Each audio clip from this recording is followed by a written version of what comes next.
Welcome to this explainer. You know, when most of us look at a map of India, we just see static lines, borders, and those little blue squiggles representing water. But today, we're going to look at this map completely differently. We're not just looking at geography here, we are looking at a titanic, ancient battlefield, a relentless, literally millions of years old war between water and rock. So, how exactly did water conquer the tallest mountains on Earth? We're diving into the dramatic geological history of how India's mighty rivers were born, how they fought rising mountains, and how they ultimately carved the subcontinent we know today. As you'll see, rivers aren't just features on a landscape, they are the sculptors that created the whole shebang. Section 1. Anatomy of a river, the arsenal of water. Now, before we witness the monumental clash between the rivers and the mountains, we kind of need to understand the anatomy of water's weaponry. How exactly does water organize itself to conquer a continent? Well, geographers call this a drainage system. Think of it as an integrated marching army of water. You've got a mainstream acting as the primary force, but it's constantly fueled by smaller tributaries joining from the sides. Together, they funnel an immense volume of surface water all the way to a sea or lake. It's a highly coordinated network of liquid momentum. And when we talk about the territory these rivers drain, size definitely matters. The specific area from which a river collects its water is called a catchment area. But massive, continental forces like the Ganga or the Indus claim vast territories known as a river basin. Meanwhile, smaller, more localized streams carve out what we call a watershed. The ultimate line in the sand, or actually the rock, is the watershed divide. This is an elevated ridge or piece of high ground that literally dictates which way the water will march. When rain falls on a mountain peak, this divide is the exact geographical threshold that splits the water, sending one half to one drainage basin and the other half to an entirely different destiny. Moving on to Section 2, Water versus the Mountains, an epic geological drama. This brings us to the primary conflict, the ultimate showdown between tectonic forces pushing the Earth up and liquid persistence cutting it back down. You might think that mountains always dictate where water flows. It makes sense, right? Water flows downhill. But what happens if the river was there first? Seriously, what happens when the Earth beneath a flowing river suddenly decides to rise up and become the Himalayas? Well, this brings us to antecedent drainage. And let me tell you, this is absolutely one of the most mind-blowing concepts in geography. Ancient waterways like the Indus, the Brahmaputra, and the Sutlej actually existed before the Himalayas were formed. As tectonic forces pushed the mountain range up, these rivers acted like massive geological saws. Through relentless vertical incision, they sliced down through the rock exactly as fast as the mountains rose around them. They absolutely refused to be diverted. No way. Section 3. The mighty Indus system, the Northern Vanguard. Let's meet our first ancient warrior, the mighty Indus system. Now, this is a river system that has shaped the history of human civilization, but its geological history is just as dramatic. The Indus roars into existence out of the Bokharchu Glacier near Mount Kailash in Tibet. In the region, it's fittingly known as Singi Kamban, which translates to the lion's mouth. From there, it aggressively slices a path right between the Ladakh and Zanskar mountain ranges, cutting deep gorges into the rock before heading towards Pakistan.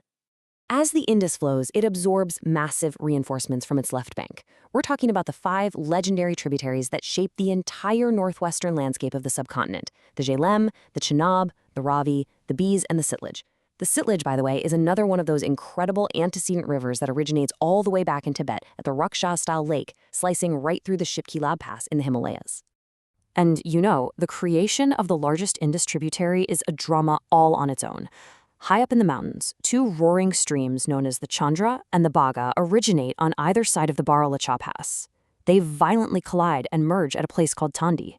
From this merger, the unstoppable Chenab is born, gathering immense power as it marches toward the Indus. Okay, on to Section 4, Brahmaputra's Great Gorge, the Eastern Titan. On the exact opposite side of the Himalayas, an even wilder Titan is cutting its own chaotic path, the Brahmaputra drainage system. This river begins near the exact same Kailash range as the Indus, but heads east. It travels for 1,200 kilometers across the Tibetan Plateau, where it's known as the Zangpo. As it flows, it gathers an immense load of silt. Then it does something absolutely extraordinary. Upon hitting the peak of Namcha Barwa, It makes a violent, sharp turn, carving a deeply terrifying gorge right through the central Himalayas to enter India. So, the crucial takeaway here is how this river constantly transforms its identity as it wages its war. When it crashes into India, it isn't even called the Brahmaputra yet, it's the Siang or Dihang. Only after it absorbs the Dibang and Lohit rivers does it earn the title of Brahmaputra. But it doesn't stop there. As it flows into Bangladesh, it absorbs the Teesta and becomes the Jamuna. It collides with the Ganga to become the Padma, and finally it merges with the Barak River to become the colossal Meghna before emptying into the sea. It's basically a constantly shape-shifting titan of water. Section 5. The Birth of the Ganga, an Epic Alliance. Speaking of the Ganga, the birth of India's most famous and sacred river is arguably the greatest epic tale of geological alliance, taking place deep in the mountains of Uttarakhand. The Ganga doesn't just start. It is carefully and violently forged. It takes a series of 4 dramatic collisions, known as prayags. It starts with the Alaknanda River meeting the Dalaganga at Vishnu Prayag. The Alaknanda pushes forward, absorbing the Pindar River and then the Mandakini. Finally, in a massive clash at Dev Prayag, the Alaknanda smashes together with the Bhagirathi River. Only after this final, ultimate alliance is the true Ganga unleashed. Once the Ganga is fully formed, it marches southeast, flanked by powerful allies. On its right bank, it's joined by the Yamuna, its longest and most significant western tributary, and the Sun River. On its left bank, it receives massive forces flowing down from the Himalayas. We're talking about the Ghaghara, the Gandak, and the highly volatile Kosi.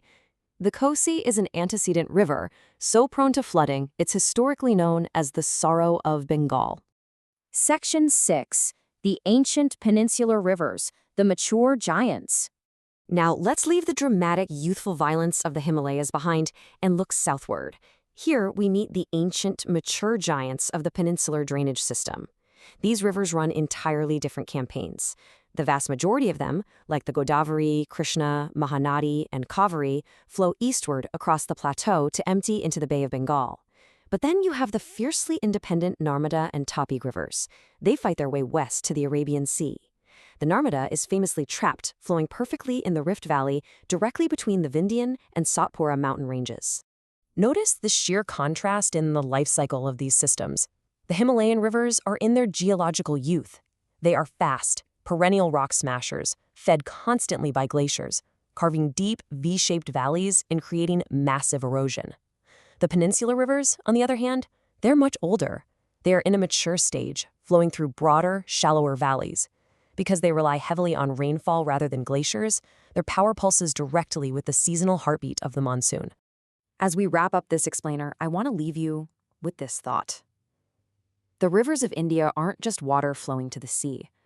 They are the ancient, relentless sculptors of the earth itself. They predate our highest mountains, they carve our deepest valleys, and they constantly shift their identities. So next time you look at a map of India, ask yourself, are you just seeing borders?